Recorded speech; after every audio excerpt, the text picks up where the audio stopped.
Narendra Modi stadium వేదిక ఎస్ఆర్ఎస్తో జరిగిన మ్యాచ్లో గుజరాత్ టీం బ్రిలియంట్ కంబ్యాక్ ఇచ్చారు. తమ లాస్ట్ మ్యాచ్లో రాజస్థాన్ టీం మీద కంగు తిన్నప్పటికీ ఈ మ్యాచ్లో మాత్రం ఒక అదిరిపై విక్టరీ కొట్టారు. అది కూడా ఎస్ఆర్హెచ్ టీంను 38 పరుగుల తేడా తోడించి పాయింట్స్ టేబుల్లో 2వ స్థానానికి దూసుకెళ్లారు. అట్ ది సేమ్ టైం 14 పాయింట్స్తో ఆల్మోస్ట్ తమ ప్లే ఆఫ్ బెర్త్ను కూడా కన్ఫర్మ్ చేసుకున్నారు. సో నిజంగా మ్యాచ్లో అయితే గుజరాత్ టీం అదిరిపై పెర్ఫార్మెన్స్ ఇచ్చింది. బ్యాటింగ్, బౌలింగ్, ఫీల్డింగ్ ఇలా 3 విభాగాల్లో కూడా ఎస్ఆర్హెచ్ టీంని కంప్లీట్లీ డామినేట్ చేశారు. మెయిన్లీ ఈ మ్యాచ్లో గుజరాత్ టీం ఫీల్డింగ్ అయితే వేరే లెవెల్ అని చెప్పుకోవచ్చు. వేరే ఎస్ఆర్హెచ్ టీం చూసుకుంటే ఆల్మోస్ట్ 3 డిపార్ట్మెంట్స్లో కూడా ఫ్లాటన్గా కనిపించారు. దీంతో గుజరాత్ టీంకు అసలు ఏ దశలో కూడా కాంపిటీషన్ ఇవ్వలేక ఈ మ్యాచ్లో ఓడిపోయారు. ఇన్ఫ్యాక్ట్ ఈ మ్యాచ్ ఓడిపోవడం మాత్రమే కాదు, ప్లే ఆఫ్ రేస్ నుంచి కూడా ఎలిమినేట్ అయిపోయినట్టే. ఎందుకంటే ఇప్పుడు ఎస్ఆర్హెచ్ టీంకు కేవలం 14 పాయింట్లు సాధించగలిగే స్కోప్ మాత్రం ఉంది.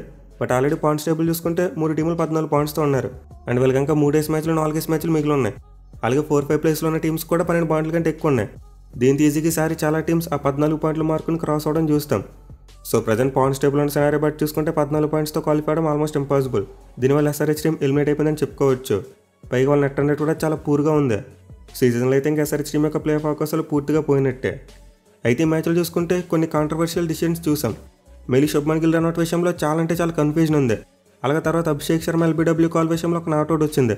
ఆ విషయంలో కూడా చాలామంది అనుమానాలు వ్యక్తం చేస్తున్నారు ఫిక్సింగ్ జరిగిందని చెప్పి. మెయిలీ కొంతమంది అయితే ఈ 2 డిసిజన్స్ జీటీ టీంకి ఫేవర్గా రావాలి, బట్ ఎస్ఆర్హెచ్ టీం కంపైర్లు ఫేవర్గా ఇచ్చారని చెప్పి అంటున్నారు. అండ్ ఆల్సో ఒక అడుగు ముందుకేసి ఎస్ఆర్హెచ్ టీం ఎంపైర్లను కొనేశారని, అలాగే కావ్యమారని ఒక ఫిక్సర్ అని చెప్పి అంటున్నారు. సో రెండింటి గురించి అయితే మీకు క్లియర్గా క్లారిటీ ఇస్తాను. చాలామంది ఆఫ్ నాలుగు ఐపీఎల్ ఫిక్సింగ్ అని చెప్పి ఆరోపణలు చేస్తున్నారు. బట్ నిజానికి ఈ సీజన్ అంపైరింగ్ చాలా బాగుంది. గతంతో పోల్చుకుంటే చాలా తక్కువ మిస్టేక్స్ చేస్తున్నారు. మెయిల్ వైట్ బాల్స్ విషయంలో, నో బాల్స్ విషయంలో టెక్నాలజీ చూస్తున్నాం. సో లాస్ట్ ఇయర్ వరకు వైట్ బాల్స్, నో బాల్స్ని పట్టుకుని కాంట్రవర్సీలు క్రియేట్ చేసేవారు. బట్ ఇప్పుడు వాటి విషయంలో టెక్నాలజీ వచ్చేసింది కదా, దీంతో వేరే పట్టుకుని వేలాడుతున్నారు. సో యాక్చువల్లీ శుభ్మన్ గిల్ అన్నట్టు విషయంలో ఏం జరిగిందంటే క్లాస్ అండ్ బాల్ని డిఫ్లెక్ట్ చేశాడు తన చేతితో. అండ్ ఇలా చేసినప్పుడు బాల్ స్టంప్స్కి తగిలి డీవియేట్ అయ్యింది.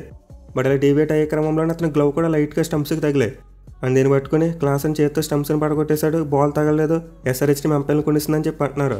బట్ అక్కడ నిజానికి బాల్ క్లియర్గా డీవియేట్ అయిన తగిలిన తర్వాత అండ్ దాని క్లాస్ అని తన చేతిని వెనక్కి ఫాలో త్రూ అన్నప్పుడు లిటిల్ బిట్ స్టంప్స్కి తగిలింది. అండ్ ఈ టైంలోనే బేల్స్ కూడా లేట్ అయినా పోవడం చూసాం. సో దీని స్క్రీన్ షాట్ తీసి ఎంపైర్ తప్పుడు నిర్ణయం, ఎస్ఆర్హెచ్ టీం ఫిక్సింగ్ టీం అంటున్నారు. బట్ అంతకుముందు ఫ్రేమ్లో నుంచి సర్క్యులేట్ చేయట్లేదు. ఎందుకంటే ఆ ఫ్రేమ్లో క్లియర్గా బాల్ స్టంప్స్కి టచ్ అయినట్టు కనిపిస్తుంది. అండ్ దాని స్టంప్స్కి తగిలిన తర్వాత బాల్ డివైట్ అయిందని థర్డ్ ఎంపైర్ చెప్పడం కూడా విన్నాం మనం. ఇన్ఫాక్ట్ ఈ మ్యాచ్లో అసలు థర్డ్ ఎంపైర్ మైకల్ గాఫ్. అతను చాలా స్ట్రిక్ట్గా ఉంటాడు, చాలాసార్లు యాక్యురేట్ డిసిషన్స్ తీసుకుంటాడు. ఇన్ఫాక్ట్ నాకైతే బిల్లీ బోర్డెన్ ఎంపైరింగ్ తర్వాత మైకల్ గాఫ్ ఎంపైరింగ్ చాలా నచ్చుతుంది. ఎందుకంటే అతను చాలా కాన్ఫిడెంట్గా డిసిషన్స్ తీసుకుంటాడు. సో మైకల్ గాఫ్ అయితే చాలాసార్లు చెక్ చేశాడు అండ్ చాలా యాంగిల్స్లో చూశాడు. అండ్ దాని ఫైనల్లీ కాల్ని కన్క్లూడ్ చేశాడు. సో నాకైతే విషయంలో థర్డ్ ఎంపైర్ తీసుకున్న డిసిషన్ రైట్ అనిపిస్తుంది. ఇక రెండో చూసుకుంటే అభిషేక్ శర్మ ఎల్బీడబ్ల్యూ కాల్. ఇక్కడ కూడా మళ్ళీ ఒక కాంట్రవర్సీ క్రియేట్ అయింది. అదేంటంటే బాల్ వికెట్స్ హిట్టింగ్ చేస్తుంది కదా, మరి అవుట్ ఎందుకు ఇవ్వలేదని చెప్పి కొంతమంది అంటున్నారు.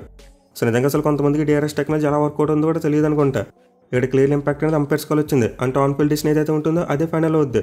ఈవెన్ ద బాల్ తర్వాత ప్రొజెక్షన్లో స్టంప్స్ హిట్ చేసినా సరే అది నాట్అవుట్ అంటే నాట్అవుట్, అవుట్ అంటే అవుట్. అండ్ అభిషేక్ శర్మ కేసులో చూసుకుంటే ఆన్ ఫీల్డ్ ఎంపైర్ నాట్అవుట్ ఇచ్చాడు. సో దీంతో obviously Abhishek Sharma not out. And ఇక్కడ డిఆర్ఎస్ రూల్స్ తెలిసిన వాళ్ళు ఖచ్చితంగా ఎలాంటి కాంట్రవర్సీ క్రియేట్ చేయరు. బట్ ఎవరైతే రీసెంట్గా క్రికెట్ చూడడం స్టార్ట్ చేస్తారో వాళ్ళు ప్రతిదీ ఫిక్సింగ్ అంటున్నారు. ఇన్ఫాక్ట్ ఇంకో ఫన్నీ థింగ్ ఏంటంటే దీన్ని నిన్న రోహిత్ శర్మ డిస్మిస్లతో కంపేర్ చేస్తున్నారు. అక్కడ బాల్ లైన్ మీద సగం పిచ్ అయితే అవుట్ సైడ్ లెక్కన వచ్చింది, ఇక్కడ ఏంటి అంపైర్స్ కాల్ వచ్చిందని చెప్పి అంటున్నారు. అసలు ఇలా కంపేర్ చేసే వాళ్ళకి బుర్ర ఉందో లేదో కూడా నాకు అర్థం కావట్లేదు. ఎందుకంటే ఇక్కడ అభిషేక్ శర్మ విషయంలో అసలు బాల్ పిచ్చే కాలేదు, డైరెక్ట్గా వెళ్ళి అతను బూట్ మీద పడింది. దీంతో అసలు పిచ్చింగ్ ఫ్యాక్టర్ అంటే అసలు పిక్చర్లోకి రాదు. ఇన్ఫాక్ట్ మనం రివ్యూలో కూడా చూసాం, డైరెక్ట్గా ఇంపాక్ట్ దగ్గరికి వెళ్ళిపోయారు. అంటే ఇంపాక్ట్ మరి వికెట్స్ విషయంలో అంపైర్స్ కాల్ ఉంటుందని చెప్పుకున్నాం. 50% కంటే ఎక్కువ బాల్ ఇన్లైన్ ఉంటే ఇంపాక్ట్ ఇన్లైన్ అని వస్తుంది. లేదు బాల్ 50% కంటే తక్కువ ఉంటే అప్పుడు అంపైర్స్ కాల్ అని వస్తుంది. సో రూల్స్ అనేవి రెగ్యులర్గా క్రికెట్ చూసే వాళ్ళకి బాగా అర్థమవుతాయి.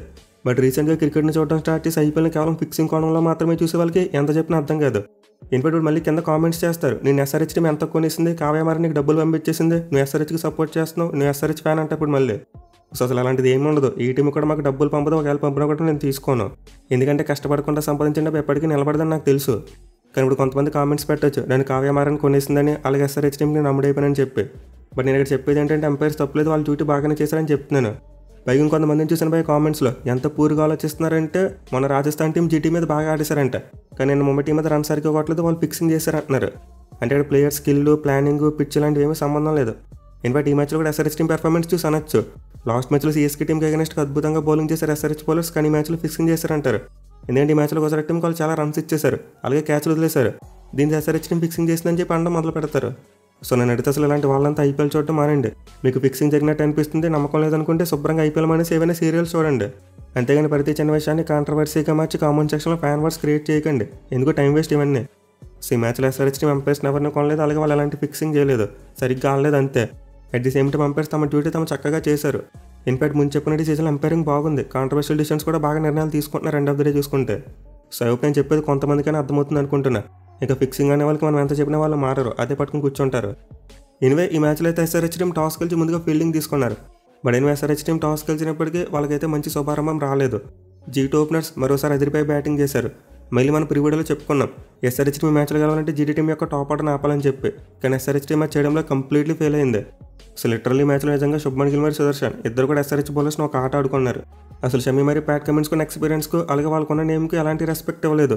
చాలా అంటే చాలా సింపుల్గా షాట్స్ కొట్టారు. ఇన్ఫాక్ట్ కొన్ని షాట్స్ అయితే జస్ట్ అలా టచ్ చేస్తే ఫోర్స్ వెళ్ళిపోయాయి. సో క్లియర్లీ ఇద్దరు బ్యాటింగ్ చేస్తున్నప్పుడు ప్యూర్ క్లాస్ అండ్ టైమింగ్ కనిపించింది. ఎక్కడ కూడా ఓవర్ హిట్టింగ్ చేయలేదు, జస్ట్ సింపుల్గా బాల్కి డైరెక్షన్ ఇచ్చేవాళ్ళు అంతే.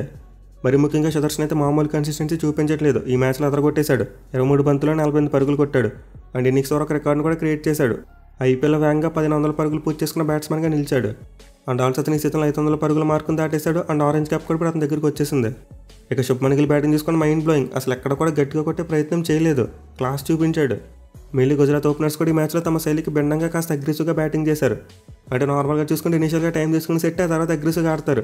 దీనివల్ల ఈ సీజన్లో చూసుకుంటే వాళ్ళకి పాపులర్ చాలా తక్కువ రన్ రేట్ ఉంది. ఇన్ఫాక్ట్ విషయంలో 8th ప్లేస్లో ఉన్నారనుకుంటా. అంటే ఈ ఏడాది పాపులర్ వాళ్ళ రన్ రేట్ అరౌండ్ 8.5 ఉంది. కానీ ఈ మ్యాచ్లో చూసుకుంటే గుజరాత్ ఓపెనర్స్ క్లాస్గా కొట్టేశారు. ఏకంగా 82 పరుగులు వచ్చాయి పవర్ ప్లేలో. సో కేవలం ప్యూర్ క్రికెటింగ్ షాట్స్తో పవర్ ప్లేని రన్స్ కొట్టడం అంటే మామూలు విషయం కాదు. నిజంగా ఇద్దరికి హ్యాట్స్ ఆఫ్ చెప్పి తీరాలి. ఇన్ఫాక్ట్ క్లియర్లీ జీటీ టీం యొక్క బ్యాటింగ్లో ఇంటెంట్ కనిపించింది. లాస్ట్ మ్యాచ్లో 200 కంటే ఎక్కువ రన్స్ కొట్టినప్పటికీ ఆర్ఆర్ టీం మీద ఓడిపోయారు. దీంతో ఈ మ్యాచ్లో ఇంకా ఎక్కువ రన్స్ కొట్టాలని ఇంటెంట్తో వచ్చారు అండ్ దానివల్ల అగ్రెసివ్గా బ్యాటింగ్ చేశారు. మెయిల్ వాళ్ళ కెప్టెన్ శుభ్మన్ గిల్ గురించి ప్రివ్యూలో చెప్పుకున్నాం. అతని ఏడాది గ్రౌండ్లో సరిగ్గా ఆడట్లేదు, ఒక 50 కూడా లేదని చెప్పి. బట్ ఈ మ్యాచ్లో మాత్రం సరైన టైంలో కదిరిపోయి 50 కొట్టాడు. 38 బాల్స్లోనే 76 రన్స్ చేశాడు. సో జీటీ ఓపెనర్స్ ఇద్దరు కలిసి ఫస్ట్ వికెట్కి 87 పరుగుల పార్ట్నర్షిప్ యాడ్ చేశారు. అందులో తర్వాత చూసుకుంటే యాజ్ యూజువల్ జాస్ బట్లర్ వచ్చి కంటిన్యూ చేశాడు. తను ఇనిషియల్గా క్రీజ్లో వచ్చినప్పుడు గిల్ వేగంగా ఆడుతున్నాడు, దీంతో యాంకర్ రోల్ తీసుకున్నాడు. మరి ఎప్పుడైతే గిల్ అవుట్ అయ్యాడో తర్వాత టువర్డ్స్ దండ్ యాక్సెలరేట్ చేయడం చూసాం మనం. సో నిజంగా జీటీ టాప్ ఆర్డర్ అయితే ఇంపెకబుల్ ఫామ్లో ఉంది. ఈ సీజన్లో ఇప్పటివరకు ముగ్గురు బ్యాట్స్మెన్ తలో 5 50s కొట్టేశారు. అంటే ముగ్గురివి కలిపి 15 హాఫ్ సెంచరీస్ ఉన్నాయి ఇప్పటివరకు. అంటే దీన్ని బట్టి అర్థం చేసుకోవచ్చు గుజరాత్ టీం యొక్క టాప్ ఆర్డర్ ఏ రేంజ్లో ఆడుతుంది అనేది. ఇన్ఫాక్ట్ శుభ్మన్ గిల్ కాస్త స్లోగా పరిగెట్టడం వల్ల రన్అట్ అయిపోయాడు, కానీ లేకపోతే వాళ్ళ స్కోర్ ఇంకా ఎక్కువ వచ్చేసేది. ఒక టైంలో 240 వరకు కొడతారేమో అనిపించింది. బట్ గిల్ అవుట్ అయిపోయిన తర్వాత బ్యాటింగ్ వచ్చిన సుందర్ కాస్త స్లోగా బ్యాటింగ్ చేశాడు. దీనివల్ల ఒక 15 రన్స్ తక్కువ వచ్చినట్టు అనిపించింది. బట్ ఎనిమిది ఎస్ఆర్హెచ్ పాయింట్ ఆఫ్ వ్యూలో చూసుకుంటే వాళ్ళు ఒక 20 రన్స్ ఎక్కువ ఇచ్చారని చెప్పుకోవాలి. మెయిన్లీ మ్యాచ్లో ఎస్ఆర్హెచ్ ఫీల్డింగ్ చాలా పూర్గా కనిపించింది. క్యాచ్లు డ్రాప్ చేశారు, అలాగే మిస్ ఫీల్డ్స్ చూసాం. ఇక బౌలింగ్ విషయానికి వస్తే ఎంత తక్కువ చెప్పుకుంటే అంత మంచిది. అసలు షమీ కానీ కమిన్స్ కానీ అసలు పటేల్ కానీ ముగ్గురు కూడా చాలా ఎక్కువ రన్స్ ఇచ్చారు. మెయిన్లీ షమీ అయితే చాలా ఓవర్గా ట్రై చేశాడు, బేసిక్స్ ఫాలో అవ్వకుండా వికెట్స్ కోసం వెళ్ళాడు. బట్ అక్కడ అవతల సైడ్ బ్యాటింగ్ చేస్తుంది స్లాగర్స్ కాదు, క్లాస్ ప్లేయర్స్. అదే బాల్ని గట్టిగా కొట్టి వాళ్ళు అంటే ఖచ్చితంగా ఏదో ఒక మిస్టేక్ చేసేవారు. బట్ క్లాస్ ప్లేయర్స్ ఎక్కువగా మిస్టేక్స్ చేయరు, జస్ట్ బాల్కి డైరెక్షన్ ఇస్తారు అంతే. అండ్ ఈ మ్యాచ్లో కూడా అదే చూసాం మనం. సో క్లియర్లీ షమీ అయితే సరైన ఫ్రేమ్ ఆఫ్ మైండ్లో లేడు. దీంతో నెక్స్ట్ మ్యాచెస్లో అతను పక్కన పెడితే బెటర్. మెయిన్ ఇంగ్లాండ్ సిరీస్ కోసం అతను ప్రిపరేషన్ మొదలు పెడితే బాగుంటుంది ఎప్పటి నుంచే. ఇక కమిన్స్ చూసుకుని అంత మంచిగా బౌలింగ్ చేయలేదు. అండ్ ఈ మ్యాచ్లో అతని క్యాప్టెన్సీ కూడా చాలా డిఫెన్సివ్గా కనిపించింది. ఇక్కడ కూడా గుజరాత్ బ్యాట్స్మెన్ మీద ప్రెజర్ పెట్టలేకపోయాడు. అండ్ వెళ్తే పాటు హర్షల్ పటేల్ మరి జేసన్ అన్సర్ ఇద్దరు కూడా రన్స్కి వెళ్ళారు. సో కేవలం జయదేవ్ అనంతకత్ మాత్రం 3 వికెట్లు తీశాడు, అది కూడా తక్కువ ఎకానమీతో బౌలింగ్ చేసే. బట్ స్టిల్ ఈ మ్యాచ్లో అతను ఫీల్డింగ్ చూసుకుంటే చాలా వర్స్ట్గా ఉంది. కళ్ళు ముందు ఈజీగా ఆపాల్సిన బౌండరీస్ 2 వదిలేశాడు. సో క్లియర్లీ ఎస్ఆర్హెచ్ టీం అయితే చాలా మిస్టేక్స్ చేశారు అండ్ వాళ్ళ గేమ్ చాలా పూర్గా ఉంది. అయితే చేజింగ్లో చూసుకుంటే మాత్రం పర్వాలేదు, స్టార్ట్ మంచిగానే వచ్చింది. మెయిల్ అభిషేక్ శర్మ ఎండ్లో నిలబడి బాగా బ్యాటింగ్ చేశాడు. 41 బాల్స్లో 74 రన్స్ కొట్టాడు. బట్ ఈ మ్యాచ్లో ఎస్ఆర్హెచ్ టీం కిషాన్ బ్యాటింగ్ ఒక పెద్ద నెగిటివ్ అని చెప్పుకోవచ్చు. ఎందుకంటే అతను ఇంత భారీ టార్గెట్ చేసింగ్లో కేవలం 17 బంతుల్లోనే 13 పరుగులు కొట్టాడు. అది కూడా 1 డౌన్లో బ్యాటింగ్ వచ్చి మొమెంటం పోయేలా చేశాడు. సెడ్మేర్ అభిషేక్ శర్మ అన్నప్పుడు చూసాం ఎస్ఆర్హెచ్ టీంకి అయితే మొమెంటం దొరికింది, వాళ్ళు కొట్టేలానే కనిపించారు. మరి ఎప్పుడైతే కిషన్ క్రీజ్లోకి వచ్చాడో వాళ్ళకి ఒక ఎండ్లో రన్స్ తగ్గిపోయాయి. మొత్తం భారం అంతా అభిషేక్ శర్మ మీద పడిపోయింది. ఈవెన్ తర్వాత చూసుకున్న క్లాసం కూడా 127 స్ట్రైక్ రేట్ ఆడాడు. అండ్ అంకిత్ వర్మ కూడా స్ట్రగుల్ అయ్యాడు. ఎస్ఆర్హెచ్ బ్యాటింగ్లో అభిషేక్ శర్మ యొక్క పరిస్థితి ఎలా అయిపోయిందంటే అతని ఇన్నింగ్స్ యాంకర్ చేయాలి, అతని అగ్రెసివ్గా ఆడాలి, మిగతా వాళ్ళు ఏం చేయరు అన్నట్టు తయారైంది. అండ్ దీనివల్ల ఎస్ఆర్హెచ్ టీంకి రికార్డ్ అనేది ఓవర్ వరకు పెరుగుతూనే పోయింది. సో క్లియర్ అభిషేక్తో పాటు మరో బ్యాట్స్మెన్ సరిగ్గా ఉంటే ఎస్ఆర్హెచ్ టీం మ్యాచ్లో మేబీ గెలిచి ఉండేవారు. బట్ అలాంటి ఫైర్ ఇన్నింగ్స్ సాధారణ బ్యాట్స్మెన్ నుంచి రాలేదు. దీనివల్ల ఎస్ఆర్హెచ్ టీం 186 రన్స్ దగ్గర ఆగిపోయింది. సో డెఫినెట్లీ ఇదైతే చాలా disappointing performance.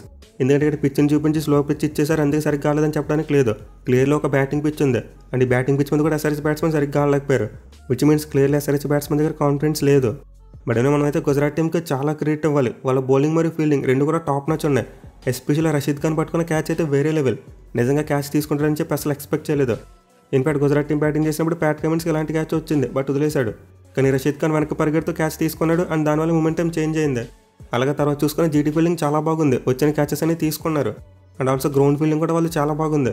Main boundary line దగ్గర రాల్ అయితే వంటి చేత్తో ఒక 6 ఆపాడు, అదైతే వేరే లెవెల్. సో నాకైతే ఈ మ్యాచ్లో రెండు టీంలకి మేజర్ డిఫరెన్స్ ఫీల్డింగ్ అనిపిస్తుంది.